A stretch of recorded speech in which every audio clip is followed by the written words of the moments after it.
چاکووار سے لوٹن برطانیہ میں قتل ہونے والے نو عمر برٹش پاکستانی امزہ علی کی نماز جنازہ ادا کر دی گئی۔ امزہ علی کا آبائی تعلق پاکستان کے شہر گجرہان سے تھا۔ نماز جنازہ اور تدفین میں لوگوں کی کثیر تعداد نے شرکت کی۔ اس موقع پر کمیونٹی رہنماؤں نے غوثیہ ٹی وی یوکے سے بات کرتے ہوئے کیا کہا، آئیے جانتے ہیں۔ آج کا دن اس جوان کی موت جو ہے وہ پوری مسلم کمیونٹی کے لیے، لٹن کی عوام کے لیے بہت صدمے کا باعث ہے، اور یقیناً بچے کی فیملی جو ہے وہ غم سے نڈال ہے۔ اللہ کے حضور میں یہی دعا ہے کہ اللہ تعالیٰ اس قسم کے حادثات سے ہم سب کو دور رکھے۔ آج بھی میں نے میسیج کنوے کیا ہے کہ ہم سب کو یونائٹ ہونا چاہیے اور ہر قسم کے کرمنل سے اپنے آپ کو دور رکھنا چاہیے۔ میں مل کر اور ایز اے یونائٹڈ فورم ایک کمیونٹی جو ہے نا وہ اس مسئلے کو ایڈریس کرنا چاہیے۔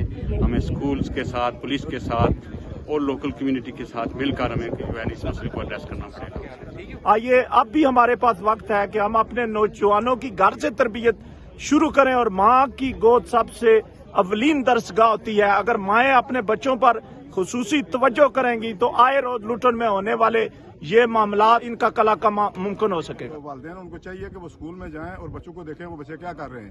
تو اس شہر کے اندر جو ہے یہ سب سے بڑا مسئلہ جو ہے یہ نائف کرائم کا ہے، اور میں سمجھتا ہوں کہ پولیس بھی اس پہ بہت زیادہ دیکھ رہی ہے کہ اس کو کیسے کاٹل کیا جائے۔ تو ضرورت اس بات یہ ہے کہ ہم لوگوں کو چاہیے کہ اپنے بچوں کو صحیح سمت پہ لے جائیں۔ ہماری دعا ہے کہ یہ جو ہمارے ینگسٹر ہیں، یہ جو نائف کرائم ہے نا، اس سے یہ دور ہے۔ اس موقع پر معروف عالم دین حضرت علامہ قاضی عبدالعزیز چشتی نے عوام کے بڑے اجتماع سے خطاب کرتے ہوئے کہا کہ آج ہمیں چاہیے کہ ہم اپنے بچوں کو قرآن کی تعلیم دیں، اپنے والدین کا ادب و احترام سکھائیں۔ آج ہمیں یہ چاہیے کہ اپنے بچوں کو قرآن کی تعلیم دیں، اپنے والدین کا ادب و احترام سکھائیں، اور یہ میسج ہے جیو تو اس طرح جیو، جیو تو اس طرح جیو کہ ہر کوئی احترام کرے، ہر کوئی آدمی آپ کو ریسپیکٹ دے، اس طرح جیو۔